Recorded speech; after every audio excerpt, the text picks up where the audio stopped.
回想60年代個景象咧，你會睇到個市面啊，整個城市咧就係娛樂事業咧，以前冇手機嘅大佬嚇，電話都仲係啷啷啷嗰啲咧，屋企嗰啲咧，好大座黑色嗰啲咧，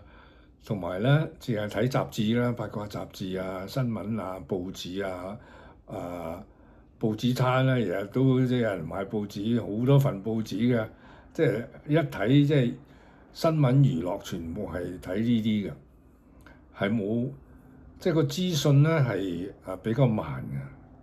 嘅，何況即係我哋做音樂嘅咧，想揾一啲音樂嘅資料咧，哇，抄通成日走去抄通你但係咧嗰陣時嗰啲音樂書咧，真係揾笨多過乜㗎。即係又話百科全書，點知原來係即係嗰啲 chord 啊，成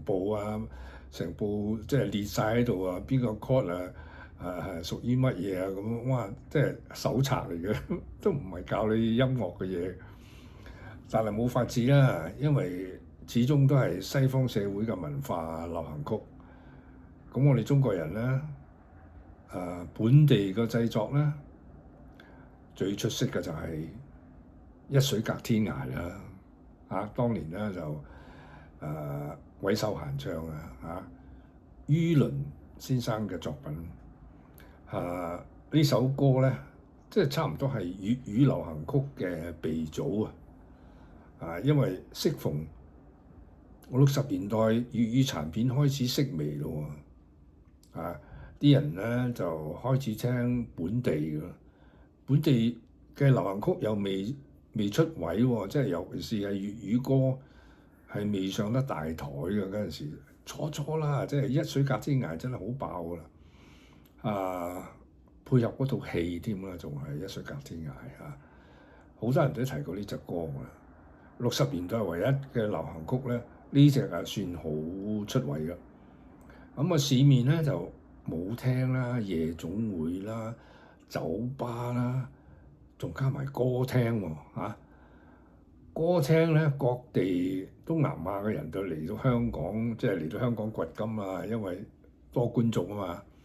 香港歌劇院我提過啦，即係日日都真係爆棚喎，做2場添喎，淨係齋聽唱歌嘅啫喎，即係輪流啲歌星輪流上台唱歌嗰陣時小鳳姐同埋好多嗰啲譬如麗莎新加坡嚟嘅喎，新加坡之寶麗莎仲有台灣嚟嘅青山姚蘇蓉講過啦，係咪？仲有馬來西亞嘅鄭錦昌哇！嗰陣時巴閉真係60年代 EMI， 即係同佢哋錄好多呢啲咁嘅粵曲嘅，都有市場嘅嗰陣時候開始，因為開始抬頭啦，即係垂死掙扎因為粵語流行曲係唯一呢隻出到位嘅。咁如果70年代唔使講啦，真係梗係歌神許冠傑啦，係咪